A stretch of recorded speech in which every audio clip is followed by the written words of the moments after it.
Bonjour à tous et bienvenue dans cette nouvelle vidéo du Gaming selon vous. Alors aujourd'hui on se retrouve sur Farming Simulator 2015.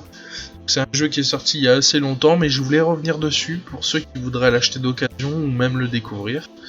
Donc voilà, comme dans mes vidéos précédentes, on va découvrir quelques points clés.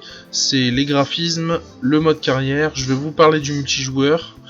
Et puis ça sera bon, on aura fait le tour. Donc voilà, on commence tout de suite par les graphismes. Donc comme je l'ai dit précédemment, j'ai une R9 290 d'AMD. Donc tout passe à fond. Y a pas de souci. Hein. Donc c'est un jeu grand public, donc vous inquiétez pas pour votre config. À moins d'avoir une config vraiment très faible, normalement ça devrait passer. J'essaierai de vous mettre dans la description la config minimum, mais c'est fait pour passer sur à peu près toutes les configs quoi. Donc voilà, on va se mettre directement en jeu, c'est ce qui vous intéresse. On va créer une nouvelle partie, on va prendre en mode facile pour la vidéo, et je vais prendre cette carte. Voici. Donc on a deux cartes, hein, c'est suffisant avec le nombre de champs à débloquer et le nombre de véhicules, on a de quoi faire. Franchement, on a vraiment de quoi faire. Donc voilà, les chargements sont assez courts. Donc hop, on arrive sur la carte.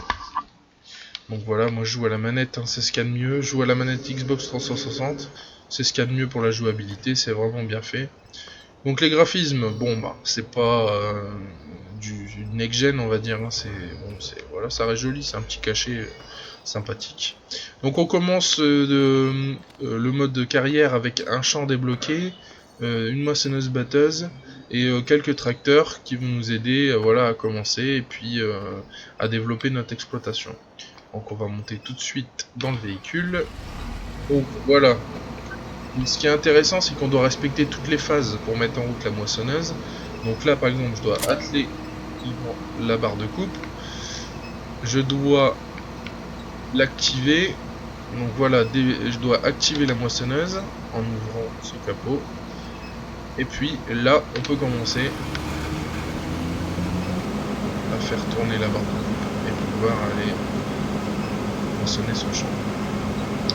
Donc il y a la vue d'intérieur, assez immersif.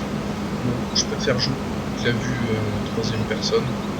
C'est plus précis, on voit encore du champ, etc. Surtout on dévie un peu et voilà, on récupère pas, après on est obligé de faire des merchandise, etc. Donc c'est un jeu sympa, c'est fait pour se détendre la tête, ça n'a pas de grande attention. Voilà, mais je crois, il me semble-t-il que ça a été élu le jeu de l'année ou meilleure vente sur PC. C'est intéressant de voir que les gens aiment ce type de jeu. Voilà, ce jeu qui est fait pour détendre et pas se prendre la tête. Donc une fois que la moissonneuse est pleine, bon là c'est pas le cas, on peut déplier par exemple la buse et venir avec un autre tracteur récupérer la moisson. Donc c'est bien foutu, hop, on peut venir avec ce tracteur là par exemple, hop, atteler la remorque et aller chercher la moisson. On peut élever des poules pour les œufs et du bétail pour la viande. Donc ça rajoute du contenu, c'est sympa. Nouveau contenu qui a été rajouté par rapport aux anciens, c'est maintenant on peut être bûcheron. Donc on peut s'amuser à couper des sapins, etc. et les vendre à la scierie. Donc je vais vous y amener tout de suite. On va voir ça ensemble. Je vais essayer de couper un arbre. Donc c'est pas mal, ça rajoute du contenu, c'est un bon moyen de se faire de l'argent dans le jeu. Pour compenser, s'acheter des tracteurs, etc. Et puis on peut surtout vendre et puis replanter. C'est ça qui est intéressant. On va tout de suite rentrer dans le magasin. Donc voilà pas mal de véhicules, des tracteurs assez chers, etc. pour les débloquer. Et puis voilà, des monstres à chenilles sympathiques. Donc nous, on va dans tronçonneuse, on prend n'importe laquelle, ça change pas trop. On pourrait faire ça avec un équipement forestier, plus performant, plus rapide, mais très dur à manier. Donc moi je préfère faire, là vu qu'on est en début de partie, je préfère faire ça à la main. Donc hop, tronçonneuse, on peut choisir l'orientation de la coupe.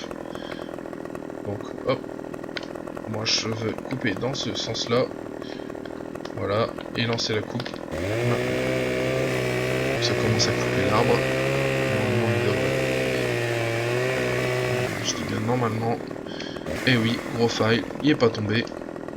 Bon, on va faire une deuxième coupe. Peut-être voir une troisième.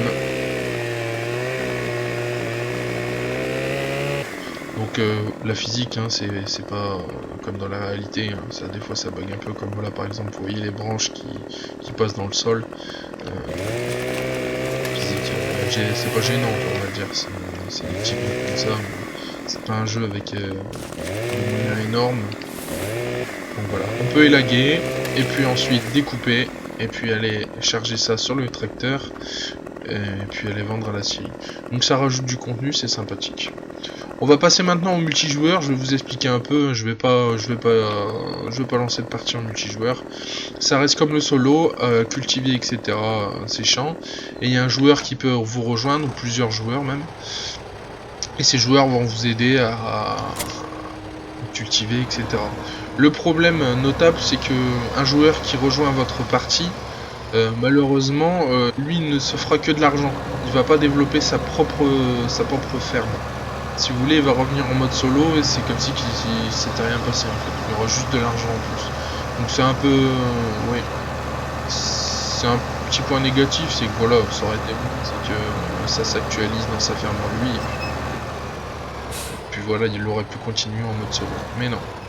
Donc voilà, c'est un petit point négatif, c'est pas très grave. Donc voilà, on a fait à peu près le tour. Jeu sympa. Il doit plus être très cher. Je pense qu'il doit être sous les 30 € peut-être. J'essaierai de vous trouver des sites qui le vendent pas trop cher et je mettrai les liens dans la description. J'aime bien comme ça vous faire bénéficier de promos, etc. Pourquoi dépenser beaucoup alors qu'on peut dépenser moins? Des fois j'arrive à avoir des jeux qui sont 2 fois moins chers et comme ça ça permet peut-être d'en acheter 2 et puis s'amuser 2 fois plus longtemps. Donc voilà, j'essaierai de faire ça. Partagez mes vidéos si c'est possible. Et puis je répondrai à vos questions si vous en avez sur le Google ou sur le YouTube. Bon bah je vous souhaite un bon jeu et puis on se retrouve à la prochaine vidéo les amis. Allez, ciao.